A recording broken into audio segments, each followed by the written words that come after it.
안녕하세요. 헬로웨더입니다. 따뜻한 봄 햇살과 함께 우리들의 마음은 두근두근 점점 더 설렘이 커지고 있습니다. 하지만 들뜬 마음으로 한껏 꾸며봐도 겨우내 지쳐있던 피부는 뾰루지와 잡티로 칙칙해 보이기만 한데요. 이런 이유로 고민이신 분들 참 많으시죠? 누구보다 사랑스러운 모습으로 이 봄날 사랑하는 사람과 잡티 없이 깨끗하고 화사한 비주얼로 함께하고 싶다. 오늘 이 시간 함께하시면 큰 도움 될 겁니다. 헬로웨더 아이러브 뷰티 앤 헬스 지금부터 함께 하시죠.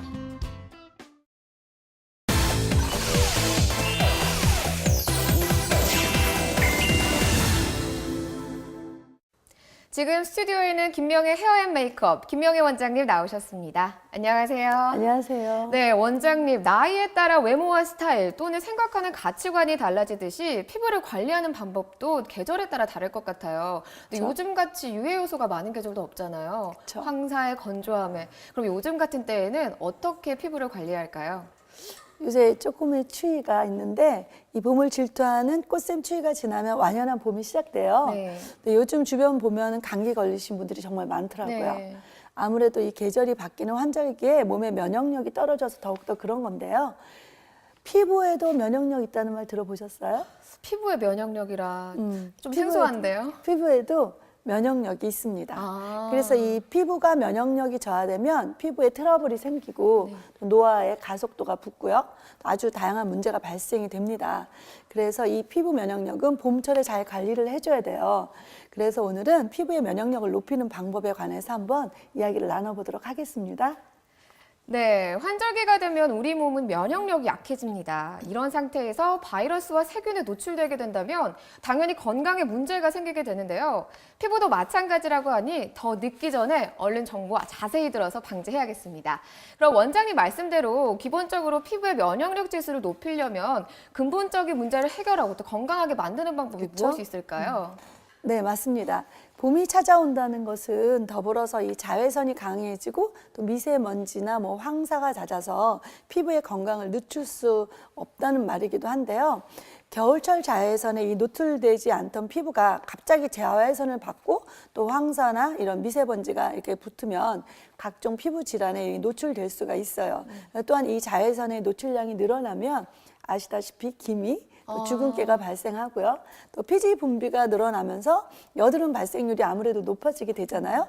그래서 이 봄 환절기에 황사와 이 강해진 자외선 때문에 민감해지고 아주 노화되기 쉬운 그런 피부가 되기 마련인데요. 강한 자외선에 이 자외선 차단제를 바르는 방법도 물론 있고요. 우리 몸과 피부 면역력은 생활 습관과 더 밀접한 관계가 있습니다. 네, 적을 알아야 백전백승이라고 황사와 자외선이 주범이었군요. 그리고 생활 습관이 잘 되어 있지 않으면 면역력이 떨어진다는 말씀인 것 같은데요. 그렇죠. 이럴 시간이 없습니다. 빨리 면역력을 높이는 생활 습관 알려주시죠. 가장 먼저 우리의 이 식생활 습관부터 시작해 보길 바랍니다. 그래서 우리 몸의 활력을 키워주는 데 좋은 비타민, 미네랄 섭취를 해주는 것이 굉장히 중요하고요. 우리 몸에는 없어서는 안 될 성분입니다. 네. 그리고 인스턴트 식품이나 짠 음식을 조금 피해 주시고 그다음에 채소, 과일 많이 섭취해 주시면 면역력을 높이는 데 큰 도움이 됩니다. 사실 너무 많이 들었어요. 네. 근데 계속 반복적으로 듣고 우리가 익히는 게 중요할 것 같아요. 네, 맞아요. 생활하는 게 참 어려운 것 같은데요. 여기서 과일을 조금 더 자세히 한번 살펴보면 자외선에 자주 노출되는 시기에 과일을 풍부하게 섭취하게 되면 이 과일에 함유된 항산화 물질이 세포의 노화를 지연시켜주고요. 또 피부에 우리 잘 알다시피 주근깨 또 이런 기미 노화를 막아주는 데 도움을 줍니다. 그래서 사과도 있고 레몬, 또 오렌지, 포도, 키위, 토마토, 이 석류 이런 것들이 피부 미용에 도움을 주는 과일이고요. 이들 과일에는 비타민C가 굉장히 풍부합니다.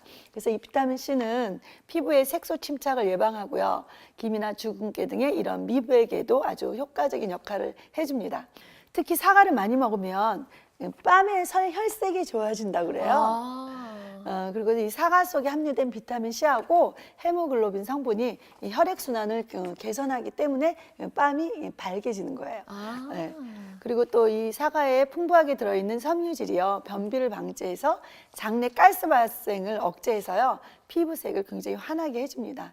그리고 이 비타민C라고 하면 레몬을 빼놓을 수가 없어요. 그래서 비타민C와 이 레몬산, 구연산이 다량 함유되어 있어서 피부의 색소가 침착되는 것을 해소해주는 그런 미백 효과하고 모공을 수축시키는 효과가 있습니다. 얇게 썬 이 레몬을 끓는 물에다가 넣어 끓여서 레몬차를 수시로 마시는 것도 이 봄철 맑은 피부를 가꾸는데 굉장히 도움이 되겠습니다.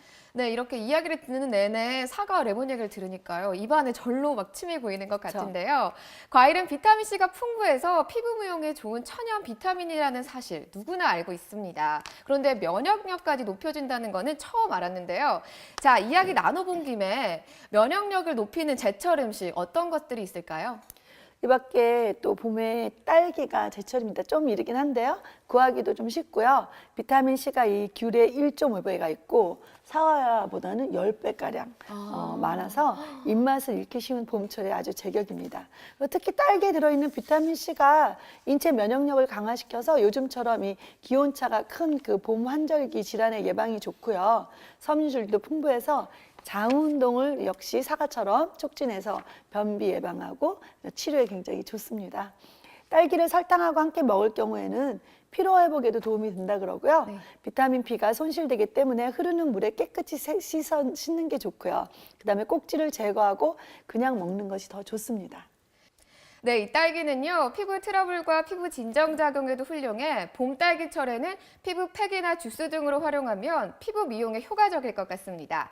이렇게 요즘처럼 건조하고 자외선량이 늘어나는 시기엔 평소보다 더욱 필요한데요. 여러분, 먹기도 하고 가끔은 피부에게도 양보하면 좋겠죠?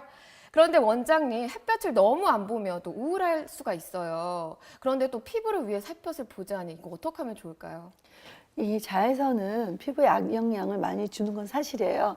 너무 많이 햇볕을 쬐일 경우에는 피부에 손상이 있긴 하지만 하루에 한 10분에서 15분 정도의 자외선은 오히려 면역력을 높이는 데 효과가 있습니다. 그래서 이 햇볕이 치유의 기능을 한다는 결과를 이끈 시험을 한 적이 있는데요. 병에 걸린 환자를 햇빛 없는 곳에 하루 종일 있게 하는 거하고 또 반대로 충분히 쬐게 했을 때 결과는 햇볕을 쬐었을 때가 그 몸의 항생 지수가 올라가고요. 세포도 활발히 움직여서 병이 빠르게 호전되고 이렇게 치유된다는 그런 실험 결과가 나왔습니다. 몸과 피부의 면역력, 그리고 내 마음의 활력도 증진시키기 위해서는 꼭 하루에 10분에서 15분 정도 햇볕 쬐기를 권유해 주셨습니다. 사실 싫을 때도 있지만 햇볕을 쬐면 정신적으로 느끼는 안정감이 크거든요. 그렇죠. 이에 따라 피부라는 게 신체 내부의 건강에 따라서도 좋고 나쁨이 좌지우지 되니까 어디가 안 좋으면 또 트러블이 생기고 이러니까요. 그렇다면 우리의 신체 면역력 중 가장 중요하게 생각해야 될 곳은 어딜까요? 네, 있죠. 장을 튼튼하게 하기입니다. 면역 세포가 가장 많이 살고 있는 장을 튼튼하게 해주는 게 관건이에요. 네. 70% 정도가 이 면역세포로 분포되어 있는데요. 그런데 이 장의 기능이 좋지 않으면 독소가 쌓여서 영양분을 흡수하기가 어렵고요. 그러면서 당연히 면역력이 급격히 떨어진다고 합니다. 그렇다면 이 장을 건강하게 하려면 적당한 운동, 또 그다음에 스트레칭 이런 것들이 필수고요. 음식을 보면 고구마나 뭐 양배추, 바나나 등 이런 식이섬유가 많이 있는 음식을 드시면 좋겠습니다. 이렇게 식이섬유가 많은 음식에는 비타민하고 미네랄이 풍부하게 들어있어서 장 속에서 유산균 활동을 활성화시켜 줍니다. 그리고 또 여러분들께서도 잘 아시다시피 대표적으로 뭐 요구르트, 요플레, 치즈 뭐 이런 유산균 제품의 발효성이 이 장 속에서 이 유익균을 계속 증가시켜서 큰 도움을 줍니다. 그래서 장을 굉장히 건강하게 해주는데 좋습니다. 조금 전에 비타민과 미네랄이 우리의 신체가 활발한 기능을 위해 정말 중요하다고 말씀해 주셨는데요. 이걸 꼭 기억해 두는 것이 좋겠습니다. 이렇게 중요한 포인트만 쏙쏙 골라 피부의 면역력 지수를 증가시키는 방법 모두 알아보았습니다. 이 봄철 춘곤증은 전 벌써부터 밀려오는 것 같아요, 사실. 그래서 이 춘곤증을 이겨내는 방법이 있다고 하는데요. 식사하실 때 다소 좀 싱겁게 드시는 것이 춘곤증에 도움이 됩니다. 그리고 싱겁게 드시는 것이 피부 건조나 노화를 막는 데도 아주 좋습니다. 이 짠맛은 혀가 굉장히 좋아하는 맛이기 때문에 뇌에 이런 쾌락 중추를 이런 자극해서 한번 맛을 보면 습관적으로 점차 더 많이 먹게 하고요. 또 피부 속 콜라겐으로부터 엄청난 양의 그 수분을 빼앗아 버립니다. 그래서 이 수분 유지에 이상이 생긴 콜라겐은 이 탄력이 사라지고 잔주름이 생기고 피부층이 얇아지면서요. 피부 노화도 굉장히 가속화된다고 합니다. 건강한 식생활 습관으로 건강한 봄을 맞이하시길 바랍니다. 네, 오늘 헬로웨더 시청자분들은 적어도 면역력에서만큼은 그 누구보다 더 빨리 지킬 수 있어 더 강해질 수 있을 것 같습니다. 원장님 덕분에 강한 면역력으로 화사한 피부가 기대되기도 하고요. 또 더욱더 눈부시고 향긋한 봄도 기대됩니다. 원장님 꾸준한 관리로 다음 시간에는 더 아름다운 모습으로 뵙겠습니다. 오늘 말씀 감사합니다. 고맙습니다. 스트레스를 많이 받고 나면 피부에 트러블이 생기는 경우를 많이 겪어보셨을 겁니다. 피부 면역력에 가장 나쁜 영향을 끼치는 것이 바로 스트레스인 것은 분명한데요. 사회생활과 직장생활로 인해 때로 사람들과의 관계를 통해서든 스트레스를 받게 될 수밖에 없습니다.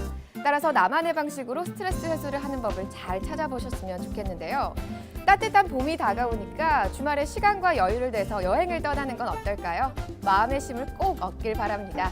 헬로에도 오늘 준비한 소식 여기까지입니다. 시청해주신 여러분 고맙습니다.